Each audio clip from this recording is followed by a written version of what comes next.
శుభకారం మందుల నరసింహ, ఒలిగొండ మండలం బాలాజీ షాపులో వచ్చినాయి. 5786 జిల్లా ఆలాద్రి. 42 క్వింటాలు వచ్చినాయి ఎకరానికి. 7 ఎకరాలు పెట్టిన 60 బ్యాగులు. ఎన్ని ఎకరాలు? 17 ఎకరాలు. ఎన్ని ఎకరాలు కోసినాయి? 7 ఎకరాలు కోసిన. ఎట్లా క్వింటాల్ ఎకరానికి ఎన్ని? 42 క్వింటాలు వచ్చినాయి. మార్కెట్లో అమ్మినావా బయట అమ్మినావా? బయట అమ్మిన 5 ఎకరాలు బయట అమ్మినా, మిగతా ఇప్పుడు మళ్ళీ కోసుకుంటున్నా. కోసుకొని ఇప్పుడు ఇవి కూడా బయట అమ్ముతావా మార్కెట్లో కోసుకుంటా? గవర్నమెంట్లో అమ్మేస్తాం. మార్కెట్లో అమ్ముతావా?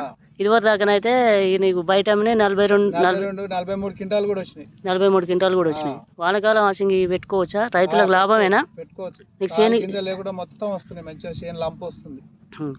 అన్ని విధాలుగా బాగుందంటావు? అన్ని విధాలా బాగుంది. ఓకే.